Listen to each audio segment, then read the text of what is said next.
Ngasigi card reading haipatang yengminaraseko ado ngasigi card reading se nungtigi adum nahandagi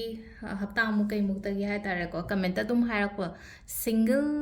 gi yengbiyon haitareko single gi ona hairagadi hajik life ta kanamta haitareko haidi involve oidaba khotaba adum mi oirani nako haidi aigi lakadaba mi do haitareko aigi life ta hajik kona lakadaba mi do adugi matang da tareko ado single gi reading se keno ina torse crystal aina thammise sida uiko ahumse ama khara dark oibasina amethyst leire aduga pura ishing machu sina clear quartz leire ko aduga ama sina rose quartz leire ko sida ahum sidagi ama khanbirase ko haidi sigi crystal gi energy se tawra yenga se ba haidi ipok numit kari kra kem ta khaido orose ko do kwai first ko rose quartz se hana yenga se ko rose quartz khanba ngai gi oina hairagadi rose quartz se haidi kari lakke haibado haitare ko akoigi single gi oina hairagadi ko phaba mi lak tong mali ko hazik lakadori se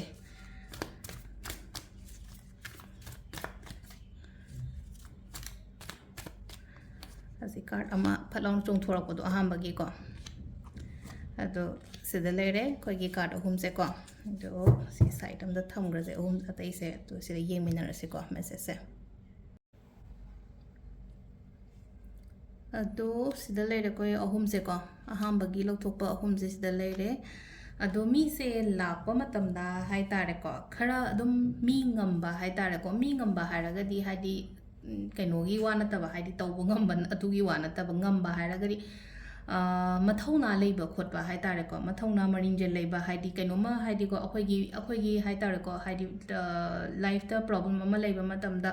adum solve tawbu ngamgadaba mi hai tare ko khitang hai tare ko makok thongba kani makok luching ba oina tawbu do makang magi personality se hai tare ko tawge ta ngamba khotpa hai tare ko dumaino oina lai ko ahamba gi se ko laiba card se ko ado sida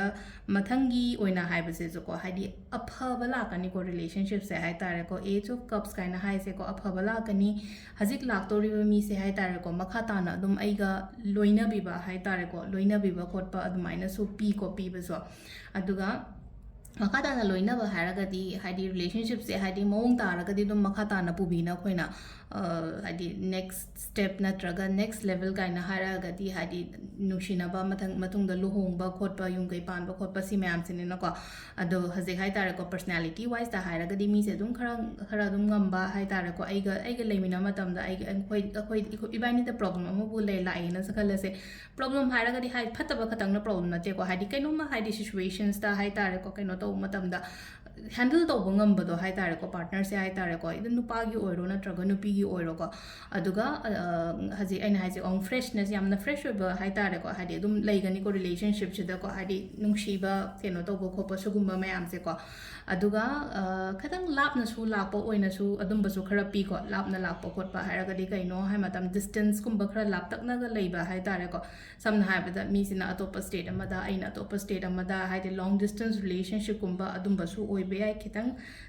distance khatang lapna na gumba adum side ta gi lakpa su ai ko aduda gi lapna lakpa mi du su aingonda su phaju phagani ba pha kaino tawba se hai tare ko haidi mangon magi side ta gi aphaba kani nungai ba pau gumba dum tabu khotpa adu phangani ko ado sida leire ahamba gi ko rose quartz ki oina haraga di overall adum yam phana lakpo oina oire ko mi se ko aigi life ta lakadori ba single nge gi oina haraga di ko nangai aina kuina ngai re ise hai tare ko mi ama aigi life ta enter torok pa se aphaba mi ama kai ama hai tare ko adumaina gumba oina leire ko khoi first ki akoi gi rose quartz khan ba ngai ko mathang gi se amethyst yeng se ko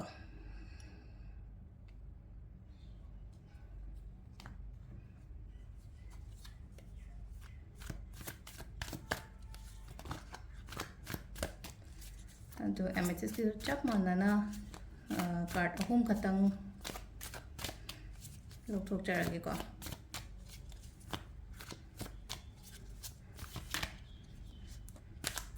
ese kya yeng damne sumaina haide single gi adugi ada ge na ko ado sum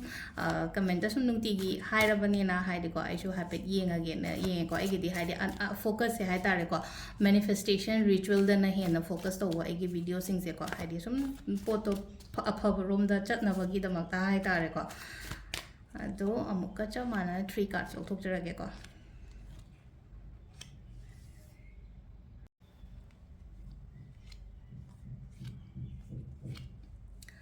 ꯑꯍꯥꯟꯕꯒꯤꯀꯣ ꯍꯥꯏꯗꯤ ꯃꯤꯁꯦ ꯀꯃꯥꯏꯅ ꯇꯧꯒꯗꯒꯦ ꯍꯥꯏ ꯃꯇꯝꯗꯀꯣ ꯄꯔꯁꯅꯦꯂꯤꯇꯤꯁꯦ ꯍꯥꯏꯐꯦꯠ ꯌꯦꯡꯉꯁꯤꯅꯦꯀꯣ ꯃꯥꯒꯤ ꯄꯔꯁꯅꯦꯂꯤꯇꯤꯁꯦ ꯀꯃꯥꯏꯅꯅꯣ ꯍꯥꯏ ꯀꯥꯟꯁꯤꯗꯀꯣ ꯌꯥꯝ ꯊꯤꯅ ꯑꯩꯈꯣꯏꯗ ꯍꯥꯏ ꯇꯥꯔꯦꯀꯣ ꯀꯦꯌꯔꯤꯡ ꯑꯣꯏꯕ ꯃꯤ ꯑꯣꯏꯕꯗꯣ ꯍꯥꯏ ꯇꯥꯔꯦꯀꯣ ꯀꯦꯌꯔꯤꯡ ꯑꯣꯏꯕ ꯃꯤꯅꯨꯡꯁꯤ ꯂꯩꯕ ꯃꯤ ꯍꯥꯏ ꯇꯥꯔꯦꯀꯣ ꯃꯤꯅꯨꯡꯁꯤ ꯂꯩꯕ ꯑꯗꯨꯝ ꯁꯦꯟꯁꯤꯇꯤꯞꯁꯨ ꯑꯣꯏꯕ ꯍꯥꯏ ꯇꯥꯔꯦꯀꯣ ꯈꯤꯇꯪ ꯃꯤꯒꯤ ꯑꯋꯥꯕ ꯀꯩꯀꯥ ꯎꯕ ꯅꯨꯡꯉꯥꯏꯇꯕ ꯈꯣꯠꯇꯕ ꯍꯥꯏ ꯇꯥꯔꯦꯀꯣ ꯑꯗꯨꯃꯥꯏꯅ ꯀꯩꯅꯣ ꯇꯧꯕ ꯈꯟꯖꯟꯒꯟꯕ ꯃꯤ ꯍꯥꯏ ꯇꯥꯔꯦꯀꯣ ꯍꯥꯏꯗꯤ ꯃꯕꯨꯛꯆꯦꯜ ꯆꯥꯎꯕ ꯍꯥꯏꯔꯁꯤꯅꯦꯀꯣ ꯁꯝꯅ ꯍꯥꯏꯔꯕꯗ ꯍꯥꯏꯗꯤ ꯃꯤꯅꯨꯡꯁꯤ ꯂꯩꯕ ꯃꯕꯨꯛꯆꯦꯜ ꯆꯥꯎꯕ ꯈꯣꯠꯄ ꯍꯥꯏ ꯇꯥꯔꯦꯀꯣ ꯃꯁꯥꯁꯨ ꯌꯥꯝꯅ ꯀꯩꯅꯣꯁꯨ ꯇꯧꯒꯅꯤꯀꯣ ꯍꯥꯏꯗꯤ ꯌꯥꯝꯅ ꯀ꯭रिꯌꯦꯇꯤꯞ ꯑꯣꯏꯕ ꯃꯤ ꯍꯥꯏ ꯇꯥꯔꯦꯀꯣ ꯍꯩ ꯁꯤꯡꯕ ꯇꯦꯂꯦꯟꯇꯦꯠ ꯑꯣꯏꯕ ꯈꯣꯠꯄ ꯑꯗꯨꯝꯕ ꯃꯤ ꯂꯥꯛꯑꯣ ꯍꯥꯏꯔꯒ ꯃꯈꯨꯠ ꯃꯁꯥꯁꯨ ꯍꯩꯕ ꯈꯣꯠꯄ ꯍꯥꯏ ꯇꯥꯔꯦꯀꯣ ꯍꯥꯏꯗꯤ ꯑꯥꯔꯠꯀꯤ ꯂꯝꯗ ꯑꯣꯏꯔꯣ ꯅꯠꯇ꯭ꯔꯒ ꯀꯩꯅꯣꯒꯤ ꯂꯝꯗ ꯑꯣꯏꯔꯣꯀꯣ ꯑꯗꯣ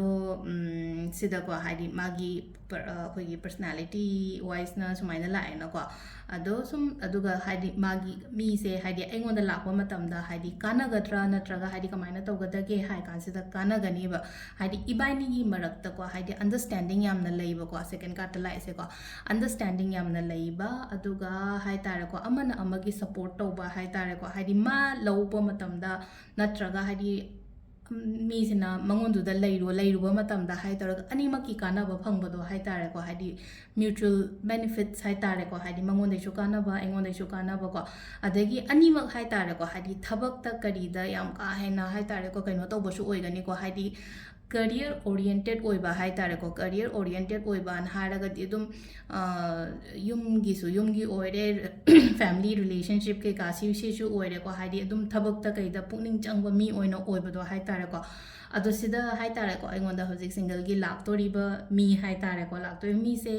yamna phaba khotpa mai piri aduga hari ibani mak hai ta thabai khang da phajana chatpa khotpa dai piri ko hari aduga si se hai tare ko makha ta na jatpi ma matam da luhung kai hong bo phawa dai na toroga pi yengo se da hai tare ko number 4 se ko hari celebrations ki kar oin thoi se hari asi se koina yung kai pan ba khotpa admai toro ko admai noi lai ko yam phajana lai card se ko yung kai pan ba khotpa aduga kaino su tawe ko hadi yung kai pan ba khop kai aduga amasung khamba ahanam mana su loi yani ba sigi pot se ko ahanam mana ya ba hairaga di ko loina mak side ani mak tagi nupa gi side te su nupi gi side te su hadi moi gi aya ba yauraga ko hadi maudu su nupa mayam duna dum pamja ba aduga ngasai gi magi board su nupi mayam duna dum pamja ba khotpa du maina gumba oina lei ba oina pi ko ado yung kai palakwa matam da yung kai anoba sabo khotpa ngamni पोचै लेप खोटपा high तारे को हेक लुहोंब अदुम हादि मथंग मथंग मथंग चंगकपा अफबा अदुमाइना पीरेबो को अदु सिसे अदुम claim तौबे याइ को खोइना हाइदे claim तौबे याइ हारगदि अदुम लैना को हाइदे खोइना हाइदि सिसे हाइदि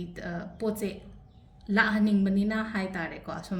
अखोइना claim तौबा हारगदि अइना ख्वाइदगी कइनो तौबो सम गाते तंगा सम उबा नंबर्स कुंबा लैना को हाइदि एंजल नंबर्स हाइदि 222 आई क्लेम दिस एनर्जी काइना तौरग हाइदि कमेंट कइ दुम इबी बै को हाइदि पोचे अइना फंग हाइदि सिदा हाइदि एनर्जी एक्सचेंज नि नखोइना टैरो रीडिंग तइसे को हाइदि अइ सिसे फंगजगे हाइबगी दमकता अइंगोंदा कइनो मा हाइ टोकन पिबिरमबनिना कमेंट कुंबा पिरमबदुसु को अदो सिदा लैरे को अहांबगी अनिसुबगी कइनो से को एमेथिस्ट के से अदुगा लास्ट की क्लियर क्वार्ट्स खता ngaire ko clear quartz se amu yeminala se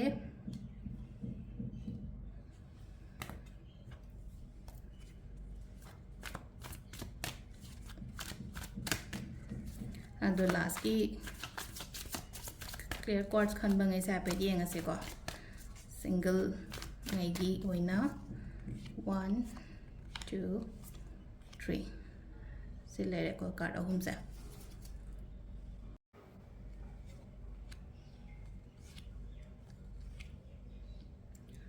सिदा लेरे कार्ड